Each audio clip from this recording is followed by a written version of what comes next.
Thanks. Look, it is my absolute pleasure to announce today that Phil Walsh is the new senior coach of the Adelaide Football Club. Through a very thorough assessment process, Phil emerged as the outstanding candidate amongst a top field. He's a great fit for the club both now and into the future. His football acumen cannot be questioned, I'm sure you all know that. He possesses a leading football mind. He's got a hard edge. He's very experienced. But what also shone through in terms of the process was his personal qualities, a man of tremendous values, and a team-first character that is something that we really sought after. He received the unanimous endorsement of the assessment panel and of the full board of the Adelaide Football Club. So it's a great day for the Adelaide Football Club. I'm delighted to be here making this announcement, and I'd now like to hand over to Phil to say a few words. Thanks very much, Andrew. I'd like to thank the board of the Adelaide Footy Club for their belief and trust in endorsing me as the senior coach of this club. I'm a career coach, and I've decided to take the next step and put myself up for the ultimate test, and I'm 100% committed to that challenge. There's some people I'd like to thank before I embark on this journey. First of all, I'd like to thank my family for the support they've given. I hope one day to be able to repay them for all the sacrifices they've made so I could chase my dream. There's some people in football I'd like to thank. Gary Ayres for giving me a chance to get back into the football industry after my playing days were over at Geelong. To Mark Williams for appointing me to my first coaching position. To John Worsfold, particularly for showing me how to manage and organise a football department. And to Ken Hinkley for teaching me so much in such a small period of time.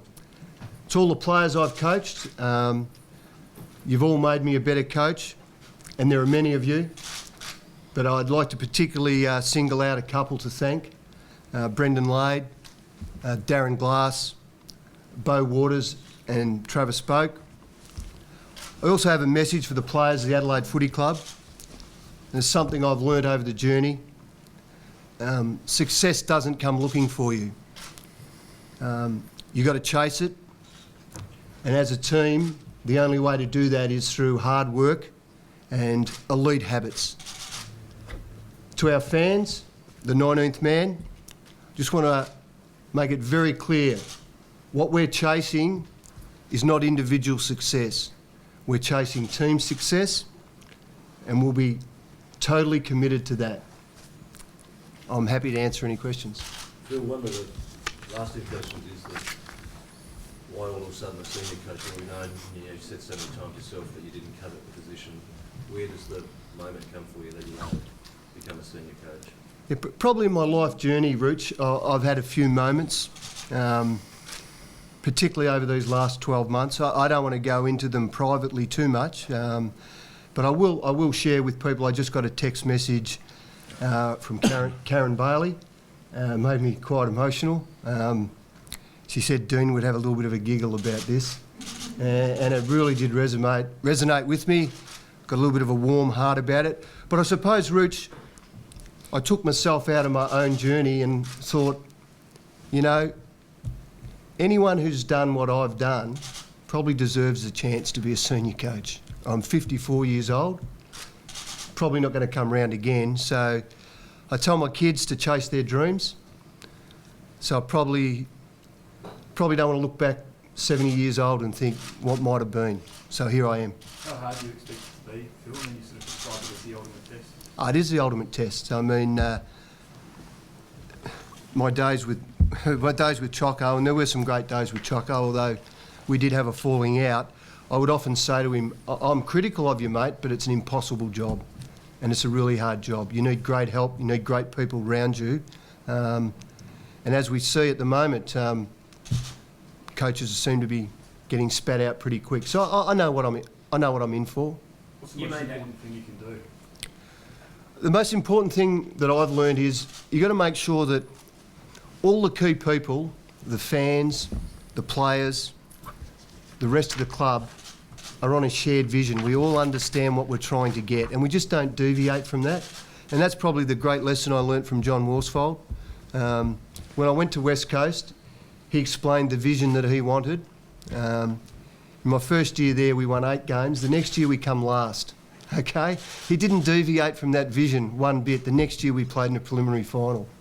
So you want to get a bit of cement, you want to get a bit of steel in your footy club, you've got to stick fat. You've got to stick to your vision. And I'm looking forward, with the help of Andrew, I've already spent some time with David Noble. We've got some really good people at this footy club. We've got some great players. I'm looking forward to making sure we all share the vision and stick to it. Phil, you had such a role with Port Adelaide and you spent so much time and invested so much. Have you managed to talk to them, address them, and how did they take your decision to come across? Yeah, Tom, I spoke to Keith Thomas and I spoke with Ken Hinkley this morning. I didn't agree to terms until only a couple of hours ago. They were the first 2 people I rang. They wished me all the best on my journey. Phil, can you just work us through how this unfolded, the first time Adelaide sought you out, and what your first reaction was and when you decided to go into it deep? So my first real conversations with Adelaide were after the preliminary final, re the coaching position. I had a meeting with Mark Rasciuto, David Noble and Rob Chapman, more just to see whether I would apply for the senior coaching job. It was a bit of a feeling out process. What I could bring, what maybe my strengths were, maybe some areas that I need to improve on, and whether the club were prepared to take that on board. From that discussion, I applied for the job, and I then just went through the normal process. You've got really strong beliefs, strong ideas on how football teams should look and culture. What will be your sort of first order of business, do you think? My first order of business, Tom, is to get inside the club and listen.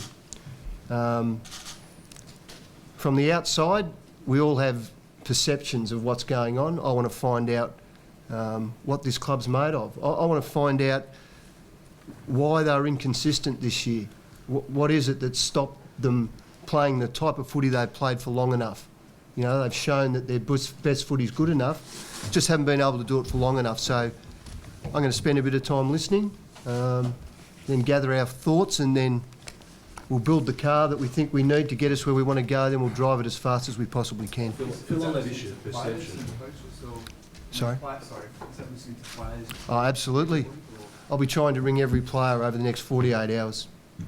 What are your expectations? Obviously, Sando lost his job for not making finals. Do you need to make finals in your first year? I think we've got a talented list. I think we're good enough to make finals, but who knows? I might find some things that are going to take a little bit longer to fix. So it's early days for me to predict that. We'll get in and see. I'll tell you one thing though. I'll only select players who are totally committed to the team. And I always believe when you've got enough of those players, you'll get where you want to go. And I mentioned a couple of players in my introduction. The reason why those 4 players have had such an influence on me is because they're examples of players who put team first in everything they did. They were more concerned about the performance of the team than the performance of themselves. And I'm hoping to find that the Adelaide Footy Club has got players like that. Phil, you've probably never seen this kind of spotlight before. How have you adjusted to that? Are you looking forward to it? Yeah, we spent a fair bit of time talking about this bit, Tom. It has been blown a little bit out of the proportion, my disdain for the media. That's good to know. But not by much. Nah, look, I think even Roots might have seen a little bit more mellow Phil Walsh when you get to lie in a hospital bed in Cusco, Peru, wondering whether you'll ever get back to Australia. You do realise that, life's a bit more than just what someone says about you or writes about you in a newspaper. Has that been big for you?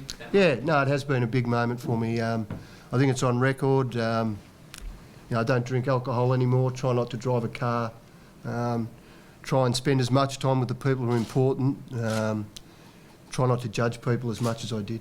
Phil, on that, you talk about perceptions. You've had some strong perceptions about this football club, and it seems to have surprised many that you choose to be here. Is those perceptions changing as well, or?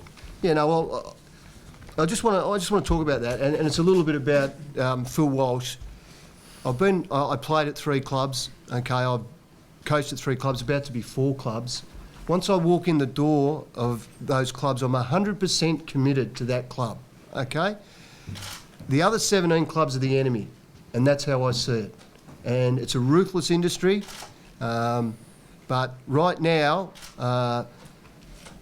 all I'm thinking about is how best that we can get ahead of the curve with all those other teams. It's that competitive, this industry. So, yeah, I dislike a lot of clubs, okay? I'm now 100% committed to this club.